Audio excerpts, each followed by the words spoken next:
A mí me parece absolutamente grave, ¿no?, que la señora Keiko Fujimori, que está acostumbrada a robar, esta vez quiera robarse una elección a vista y paciencia de todos los ciudadanos peruanos. ¿Cuál es la opinión, en primer lugar, no en detalle, sino, por decirlo de alguna manera, en bruto sobre esta denuncia, sobre este reclamo que está haciendo Fuerza Popular? Mira, Nicolás, tú acabas de decirlo, el conteo de OMPE, al conteo de OMPE le faltan dos actas que por lo demás vienen del interior del país, donde el triunfo del profesor Castillo ha sido contundente. Una vez que esto ocurra, para la OMPE, para el conteo de la OMPE, habrá ganado el profesor Castillo respecto a ese conteo. Por supuesto que faltan verificar las actas observadas, las actas que fueron a los jurados electorales especiales. Exactamente, por los personeros y por las autoridades de la OMPE. Sin embargo, eso no debería cambiar la proyección, el promedio, porque hay actas impugnadas de uno y otro lado y las de la OMPE son observaciones por asuntos básicamente formales o de otra índole, de tal manera que esa proporción no debiera cambiar al final de la revisión de los jurados electorales especiales. Por lo tanto, lo que hace la señora la señora Keiko Fujimori, antes de que cierre el conteo, es no aceptar la decisión, la voluntad popular. El interponer estas impugnaciones, lo que revela básicamente es su no aceptación de esos resultados. Y no solo eso, Nicolás, me parece que ya entramos en un terreno de confrontación a nivel simbólico muy grave, que tiene que ver con que, por ejemplo, un puñado de abogados de los estudios más adinerados de Lima hayan estado detrás de la presentación de estas impugnaciones para desconocer los votos de los ciudadanos y ciudadanas de las comunidades más pobres del país. ¿Tú te das cuenta de lo que hay detrás de eso? ¿De lo que puede revelar eso y de lo que puede provocar eso? A mí me parece absolutamente grave, ¿no?, que la señora Keiko Fujimori, que está acostumbrada a robar, esta vez quiera robarse una elección a vista y paciencia de todos los ciudadanos peruanos. Yo te digo, ahora, como siempre he dicho, como se decía en la resistencia al fascismo en la Guerra Civil Española y luego se extendió a todas las partes del mundo, no pasarán, Nicolás, porque esta maniobra no solamente es obscena, sino que ya entra en un terreno de ridículo a nivel internacional. Ahora, sin embargo, tienen derecho a hacerlo, ¿no es cierto? O sea, la ley contempla, la posibilidad, la ley orgánica de elecciones contempla que dentro de las 72 horas y según los niveles, ¿no es cierto?, de presentados resultados, los personeros tienen derecho a presentar incluso recursos de nulidad parcial o total de las elecciones. O sea, entiendo que ellos aparentemente están dentro del plazo, porque si estás objetando actas... ¿Sabes cuándo ha pasado eso? ¿No? ¿Sabes cuáles son los precedentes de eso, Nicolás? Que se queman las ánforas, que se roban las ánforas, que las actas quedan destruidas. Esos son los antecedentes. ¿Por qué? Básicamente porque el momento de la impugnación y de la observación por parte de los personeros y de la OMPE ya pasó. Este es un recurso extraordinario que requiere un estándar probatorio altísimo. Es decir, ya no basta con decir, por ejemplo, como han dicho, hay una suplantación de firmas. ¿Dónde está su peritaje? ¿No se dio cuenta nadie en la mesa de que había una suplantación de firma? ¿De que la firma no correspondía al DNI, como han revelado en algunos casos? Si hay dos personas con el mismo apellido, nadie dijo nada en su momento. Además, por supuesto, el Canal 4, ¿no es cierto?, que ahora le da solamente cobertura, ahora mismo, incluso después de las elecciones, ya ganadas por el profesor Pedro Castillo, en Canal 4 no se acuerdan que hace unos años hicieron un reportaje de 3 hermanos en Miraflores, ¿no?, que habían sido sorteados para una sola mesa. ¿Tienen algún tipo de prueba? Te digo, o sea, contundentemente. Cuando no recuerdas esto es ¿por qué? Porque vayamos por... O sea, lo primero que hay que definir es que ya, más allá de la controversia, Julio, derecho a presentar estos recursos tienen. Y quien debe resolver es la autoridad electoral. Pero ahora, lo que pasa es que también existe el abuso del derecho. Que tenga o no razón, Nicolás, es otra discusión. Claro, existe el abuso del derecho, que es lo que está ocurriendo en este caso. Y del lado de Fuerza Popular. Pero no solamente el abuso del derecho, sino, como te digo, este es un mecanismo básicamente para desconocer el resultado de las elecciones. sea, la señora que firmó el pacto, que se comprometió a no ser como había sido en el 2016, está incumpliendo absolutamente no solo el pacto, sino un compromiso con el país. Y está dejándonos en un ridículo internacional. Acabo de ver, ¿no?, que ustedes hacían un recuento de las reacciones en el mundo y la verdad es que es bochornoso, ¿no?, saber cómo nos ven afuera. Una persona que por segunda elección consecutiva no quiere reconocer su derrota. La verdad es que es impresionante.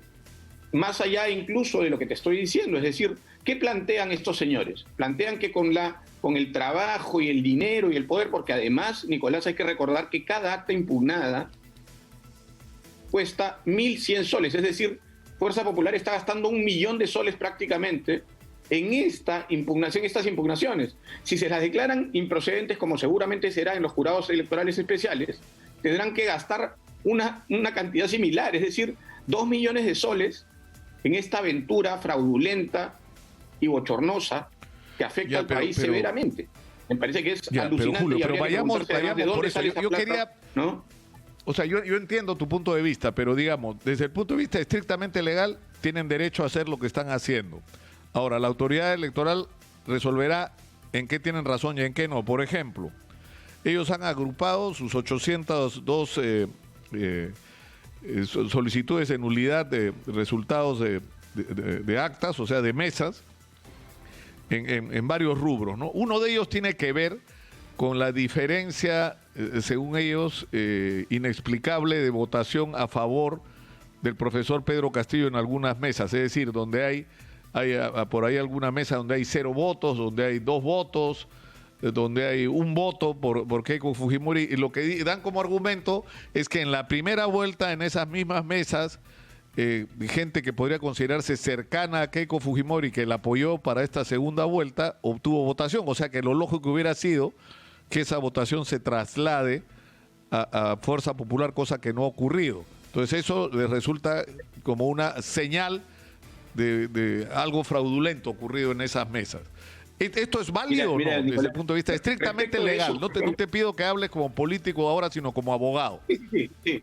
Respecto de eso, ¿no es cierto? Respecto de eso y el valor probatorio que pueda tener un argumento como ese, habría que recordar que, primero, valor probatorio en circunstancias normales no parece tener un argumento de esa naturaleza. Es decir, esa es una suposición que puede romperse, por ejemplo, simplemente con el ausentismo, con el nivel de ausentismo de esas mesas, ¿cierto? Las personas que votaron en la primera vuelta podrían no haber votado esta vez. Así de simple y sencillo, ¿no es cierto? Ese es un argumento que se contrapone al argumento de ellos. Pero ese es un argumento que podría sostenerse en circunstancias normales. Insisto, esta no es una circunstancia normal. El artículo 363, inciso B, exige un estándar por sobre las circunstancias normales. ¿Por qué? Porque las circunstancias normales ya ocurrieron. Es decir, ya estuvieron las autoridades de la OMPE y estuvieron los personeros que tendrían que haber dado cuenta de estas presuntas irregularidades.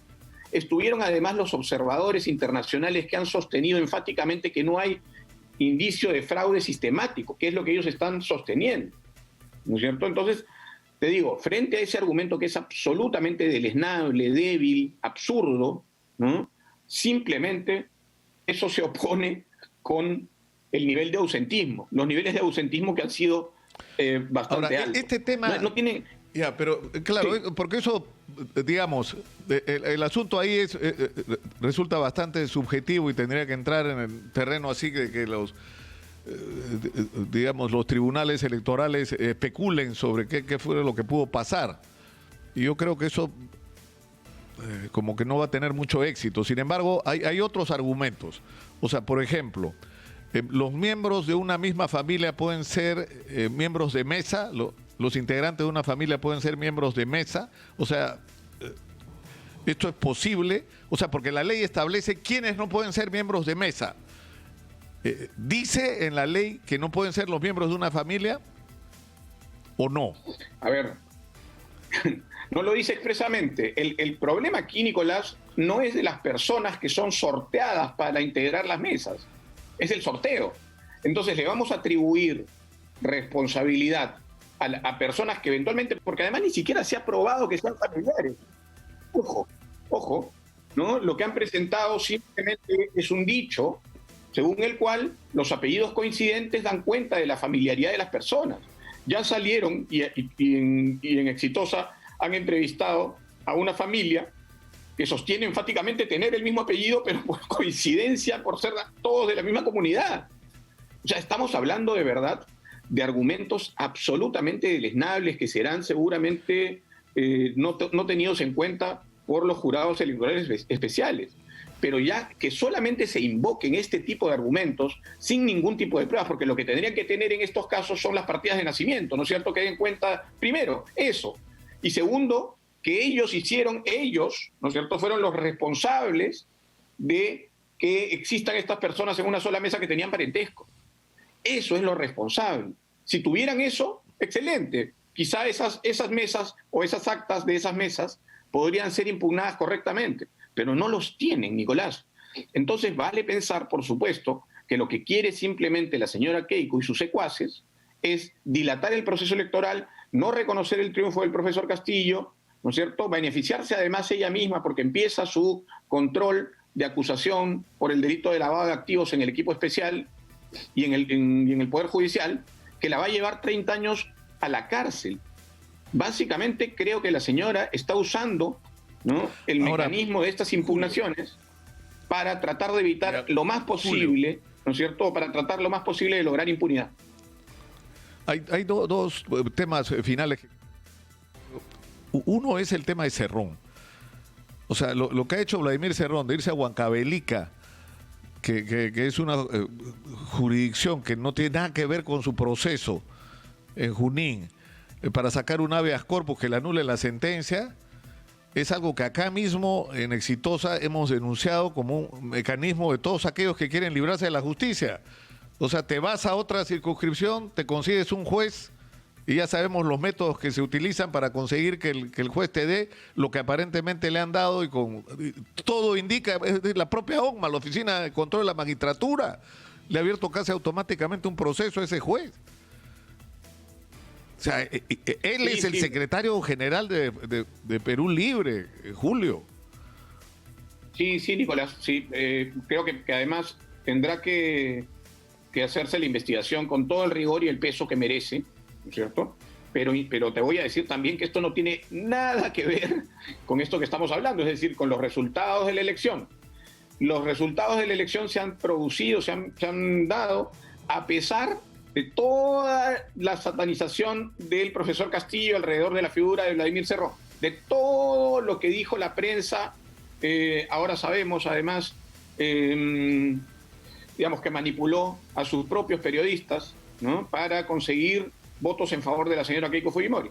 De tal manera que creo que, siendo absolutamente rigurosos además y sosteniendo la necesidad de que se investigue esto, ¿no?, hay que ser claros también en que esto no tiene nada que ver con las elecciones. El profesor Castillo, luego de que lleguen las 2 actas que faltan en la OMPE, debe ser declarado presidente electo del país por las autoridades. Pero ¿cuál es tu juicio sobre el comportamiento del señor Cerrón con respecto a su proceso? No, me parece simplemente que solicitar un habeas corpus en una jurisdicción que no está viendo el caso no es regular. Tendrá que investigarse, por supuesto, ¿no es cierto? Y creo que además tiene que investigarse con toda la contundencia que amerita el caso. Ahora, para terminar, y te pediría una respuesta puntual. Ha habido gente seguidora de Keiko manifestándose en el jurado, manifestándose, incluso han ido, entiendo, a la casa del presidente del Jurado Nacional de Elecciones, y es gente que está asustada porque lo que temen, y basta con seguir sus chats, sus redes sociales, con que acá se va a instaurar una dictadura comunista y de que esto es parte de una operación internacional. Y la gente cree firmemente en eso, a este sector de gente cree firmemente en eso. ¿Qué cosa le responderías tú a la gente que está asustada, realmente asustada? 2 cosas, ¿no? Lo primero es que me parece alucinante que no estén asustados de la candidata Fujimori, que ya fue parte de un gobierno que mató y robó.